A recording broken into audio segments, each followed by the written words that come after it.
Another extraordinary attraction on Bauman Street is this giant compass structure, which points to some of the world's major cities and shows you the distance from these cities to Kazan. This arrow is pointing to Mecca, Saudi Arabia, and is 2,425 miles away from Kazan. This arrow is actually pointing in the direction of Mecca if you were to travel from here to there. Now over here, this arrow is pointing to Beijing and is 3,164 miles away. Let's check out Tokyo, Japan, which is 4,250 miles away. This one is New York City, and it's 4,991 miles away. It's a pretty interesting piece of construction, and a great reference if you're looking into traveling outside of Kazan and Tataristan. With this, you'll know exactly which way to go. Here is one of the souvenir stands in Kazan. The owner is waiting patiently for customers to show up. Would you like to say a few words to the viewers? Oh, well, she must be a little shy. Hello, how are you? What's your name? Her name is Kira. Well, let's see what kind of keepsakes she's selling today. Now, this is an ornament of the Kremlin Palace and the tower. It's been engraved very beautifully. Hanging up here to my left are some prayer beads. And these are some casual hats for men. And these are some hats similar to what Kira is wearing. Tatar clothing tends to be very dainty. Women wear one-piece dresses and hats embroidered with pearls. Even men wear black hats and white shirts, both of which are embroidered intricately. Now this is a very special looking hat. This special hat is worn in a sauna, and the reason for that is that it keeps your hair from falling flat due to the intense heat. I'll just put it on top of my head just like this. As you can see, it fits perfectly. Pretty much one size fits all. And you can keep it on when you're going into a sauna. Now, I'm just going to take it right back off here and put it right back where I found it. Excellent. Now, up here we have some more hats. They tend to look like they are more embroidered than the ones here. I like these because it reminds me of a fez cap that we saw in the African countries. I'll put it on just like this. As you can see, it looks very much like a fez cap without the tassel on the side, and it's also embroidered. It fits very nicely, too. This is Victory Park in Kazan. It was set up as a memorial place for World War II and looks like an outdoor museum. Many vehicles, such as tanks, are displayed here. During the Union of Soviet Socialist Republics, approximately 20 million people lost their lives in Russia. To my left over here are a few military planes displayed. Every year on May 9th, residents of Kazan gather for the memorial of World War II, right here in Victory Park. For the 1000th anniversary of Kazan, new shopping malls were built, streets were renovated, and a new airport was opened.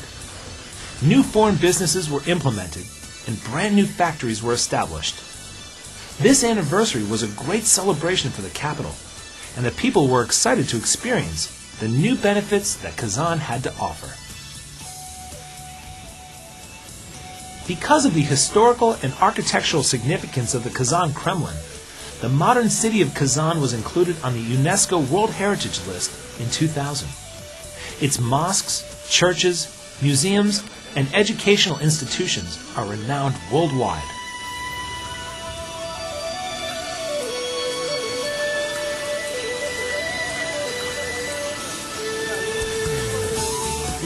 Tataristan is primarily a Muslim country.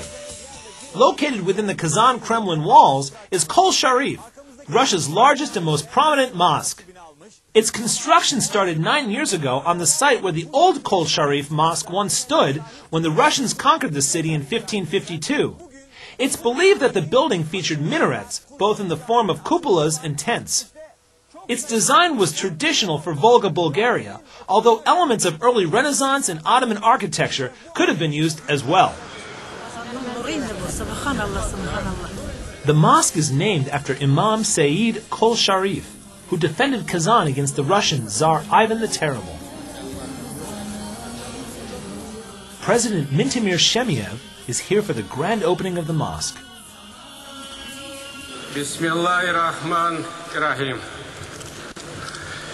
Assalamu alaikum.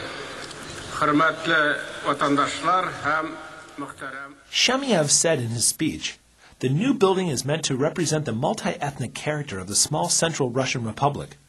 The Kal Sharif Mosque stands next to the Orthodox Cathedral, and this has a profound meaning which is tied to the aspirations of the multi-ethnic peoples of the Republic to live in peace and friendship. They stand next to each other as a symbol of mutual understanding between the country's two leading faiths." Shamiev described the white and blue tiled mosque as a spiritual bridge. The Kal Sharif Mosque is not only the main mosque of the Republic, it is also a new symbol of Kazan and Tataristan. It is a spiritual center of all Tatars and a spiritual bridge that connects our past with our future.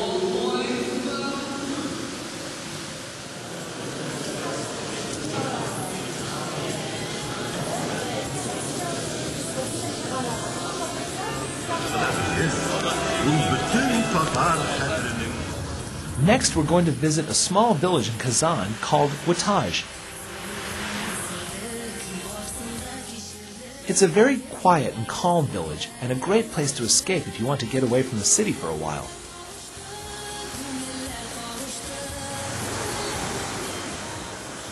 There are lots of beautiful places just like Wataj outside of Kazan. One of the main crops in this village is potatoes. You can even watch the people who live in this village grow potatoes right in their backyards.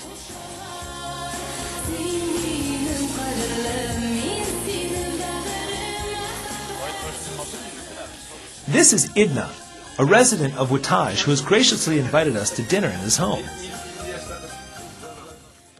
After a very delicious dinner, we're all set to leave the Wataj village. I'd like to visit this quaint little village again. The Tatars were extremely hospitable people. They even drove us to the end of their village in their cars, which was very courteous.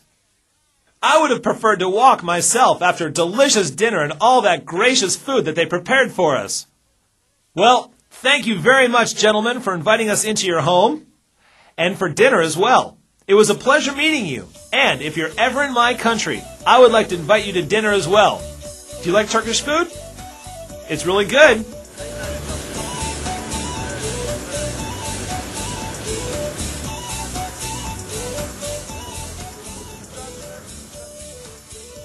In the beginning of the 1990s, most of central Kazan was covered by wooden buildings, usually consisting of 2 floors.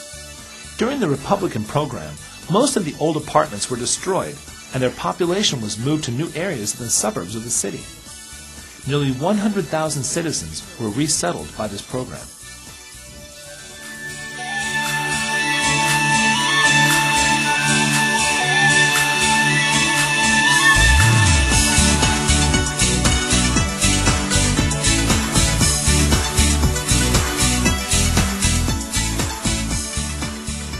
President Mintimir Sharapovich Shamiev is not only the current, but the first president of the Republic of Tataristan. He was born on January 20th, 1937, in the village of Anyakovo, in the district of the Tatar ASSR, or Autonomous Soviet Socialist Republic. Being the first president of Tataristan, Shamiev has contributed to the political sovereignty of Tataristan and the creation of the democratic state. Shamiev occupied ministerial and other high positions in Tataristan starting in 1969 and has been Tataristan's president since June 12, 1991. Under his rule and initiative, Tataristan's status was significantly upgraded from the former Soviet Union from the Tatar Autonomous Republic to the Republic of Tataristan. He is also known outside of Russia, particularly in Central Asia, for his efforts to secure more rights for the people of his country.